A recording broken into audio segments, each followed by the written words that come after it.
Darlington Muyambwa, thank you so much, Lenin and colleagues, for inviting me to make this presentation, and my apologies for just dashing in, and before I could even catch my breath, it was already my time, but it's because I had some other meetings, but I'm very happy to come here and present, and I'm told I have 15 minutes to have a conversation with you. The topic that I'm presenting on is looking at artisanal and small-scale mining and youth economic empowerment in Zimbabwe. So it's looking at the intersection of ASM on one end. So I'll be referring, of course, to artisanal and small-scale mining as ASM in my presentation, and then looking at it as a model, or could it be a model? Have we done anything to make sure that it leverages on the unemployment crisis in Zimbabwe? So basically, the paper that I developed was looking at the challenges and opportunities in the ASM sector, and how, as a sector, it can offer youth economic empowerment in Zimbabwe. Or is it possible that artisanal and small-scale mining can offer employment, especially for youth in Zimbabwe? The paper also make some attempt to advise on strategies that can be utilized to ensure that there is meaningful participation of youth in the ASM sector to address the unemployment, economic exclusion, and involvement of youth in the formal economy. Because as most of you would know, youth are normally found outside the formal economy, outside the confines. So we're looking at whether ASM could be that could trigger the involvement of youth in an informal economy if it is formalized and done well under the confines of the policy and laws of Zimbabwe. The paper also concludes by just evaluating whether the mining sector can offer a more youth-centric economic empowerment model, or whether it can extend youth marginalization within Zimbabwe political economy. Zimbabwe has got a very interesting political economy where we have got enclaves of the political and economic elites at one end, and youth are not normally there. Youth in most cases are used then to advance the interest of those that have got political or economic power in our country. So this paper also sort of evaluates whether ASM can unshackle this political economy, or it can actually be an extension of the same. The background to this paper is that Zimbabwe has undergone various economic challenges, and this generation has seen a lot of these oscillations. For example, right now people are predicating whether we are going to a return of 2008 or whether it's not the same, and things like that. And it's because we have seen a lot of economic upheavals as a generation. And I think at the peak of the economic downturn, we would remember 2008, where we had 231 million, right, in percent in terms of hyperinflation. You remember those days, the last days of the old Zim dollar. Just before dollarization, then the inflation rate had risen to about 231 million percent. That was very unprecedented, and we have seen such.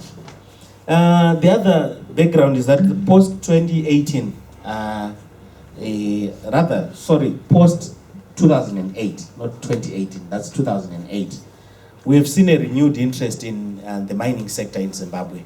And this renewed interest was really based on two issues. One, it was the issue of the need to generate foreign currency, the much needed foreign currency on one end. And again, on the other hand, the need to address the livelihoods issues.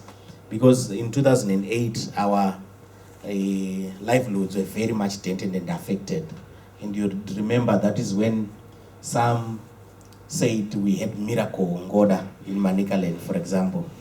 That's where we also saw an increase in gold mining, artisanal small-scale miners in areas where there is gold.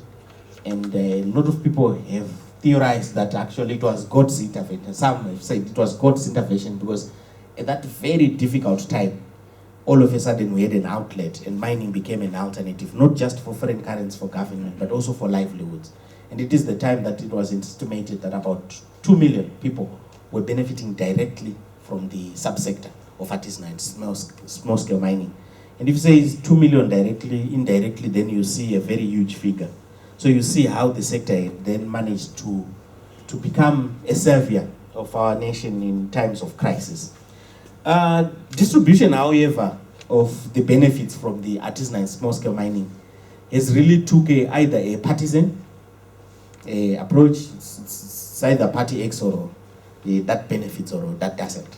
So there's a lot of partisan allocations in terms of benefits from the artisanal and small-scale mining. If you go to areas such as Kwekwe, Shurugwi, you see what I mean. You see there's a very close and very clear links between the political elites and the people that benefit from the artisanal and small-scale mining sector. It has also taken a very gender bias in terms of benefits. So it's rarely the women, it's always the ndimbandimbas, the guys, the makorokozas, who are benefiting or who are benefiting a bigger chunk from this subsector. It has also been very ageist in terms of the allocations, who has these connections and all. So that then all of that then leaves youth very marginalized from the economic benefits and opportunities that come from the subsector. So it's a very contested environment. But given that background, then I also looked at mining in itself in Zimbabwe. It's a very important background for us to consider. That mining has always been considered as an anchor economy. If you look even in the colonial history, why Zimbabwe was colonized, there was a belief that it was the second Rwanda after South Africa in terms of output of minerals. So historically, minerals have always been at the center of economic interest in Zimbabwe. And you can also look at recently the investments in platinum, the steady growth in terms of gold production, and a huge diamond find in Marange. All that has really increased our attention to mining as an anchor economy. Land reform and reorganization of land ownership in Zimbabwe meant that agricultural production went down, right?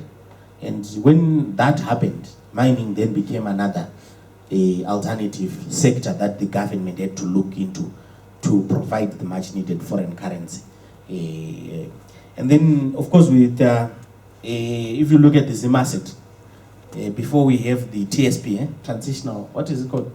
Transitional stabilization. Yes, before the transitional stabilization one, we had Zim asset. And if you look at Zim asset as the economic blueprint, it was really anchored around judicious exploitation of the mineral resources in the country for the benefit of the economy. So that also really talks or points to the interest on the sector. Then mining also, if you look at the GDP currently, it's the fourth contributor to the GDP. It's fourth after services, tourism, agriculture. And so after services, tourism, agriculture, there is mining. So mining, if you look at the top five, it's there, it's right up there, and it means it's a significant sector. The country has a mineral resource base of over 55 exploitable minerals. This is very significant for a small country like ours, small in terms of size, right? It's very significant that we've got 55 exploitable mineral resources. It means we are really endowed with minerals and we are rich in minerals. Don't worry about the text too much. I'll just summarize and rush through. But this slide talks about the search for economic empowerment, the history of economic empowerment, youth economic empowerment in Zimbabwe. That really, it's based on the premise that Zimbabwe has got a very youthful population. Those that are aged under 35, according to the Zim stats of 2012, constitute about 70%, 75% of our country. So that means we are a very youthful nation. So when we are a youthful nation like us, it's likely that you would need to empower economically that youth cohort. And Zimbabwe stands at that moment where it needs to empower the youth. The rationale is in twofold. so there's potential for a demographic dividend. And this has been theorized that when a country reaches the stage where it has a huge youth cohort, it can actually leverage and become developed and actually prosper economically, because it has a huge demographic cohort that can go to work, that can generate money, and that can develop, because they are the working age of a country. But that depends on the policies that governments put in place, the investments that governments put in place, the priorities that government makes. If investments are not enough in the youth cohort, it can become very disastrous. So it can actually become a demographic threat rather than a demographic dividend. The threats come in this fashion. You start to have huge unemployment, and when huge unemployment happens, there's instability, political and otherwise. And when that happens also, you start to see an increase of drug and alcohol and substance abuse. I don't know if these are things that you're seeing in your environment, but these things are all symptoms of failure of government to invest in leveraging on the demographic dividend. And I think as a country we are seeing that there is increase, and even in terms of crime as well. If you compare over the years, you can see there's an increase there. It's because there is not enough investments that is being put on youth. Various economic models have been attempted. I'm saying attempted here, and in this paper I argue attempted because they have not reached the intended results. And the intended results was to create employment or to empower youths to create their own employment. And if you look at all the economic empowerment models to date, none has really done that, because our unemployment crisis has been worsening. Part of what I argue as the challenge in the paper is that the economic models have not been linked to the anchor economies. We have described the anchor economies, for example, as the four, which is tourism, which is your services, which is your agriculture, and your mining. But if you look at the economic empowerment models, they have not really been in line with that. In fact, most of the economic empowerment projects that have been approved, I made an analysis, most of them were agro-based, but the agriculture that was being supported was not the foreign currency generating one. It was the poultry, it was the piggery of 5 pigs or or 2. That kind of agriculture is not the agriculture we are talking about, and it's not agriculture that is in the mainstream of our economy. Agriculture that is in the mainstream of our economy, we are talking of soybeans, we are talking of tobacco, we are talking of beef production and the like, because those are the foreign currency generating aspects of the agriculture sector. The mining sector is another big one, but you would find, I think, only 1% as at 2015, after the setting up of the empowerment, the Youth Development Fund, only 1% supported mining intervention. So my argument is that we were supporting other things. We were supporting what I call keeping youth busy and poor at the same time. Because if you are not in the mainstream economy, you are just kept busy by 100 chickens or 50 chickens. But will you really become an economic giant with the same model? Possibly not. Possibly yes, if it's sustained over time. Youth aged 15 to 34 constitute 84% of the unemployed population in the country. So if that's the case, then wouldn't the youth economic empowerment model, should it have not addressed this issue if it was going to be successful? Then we'll talk also of the Zimbabwe's youth cohort that I talked about, of 84% of the unemployed. It can really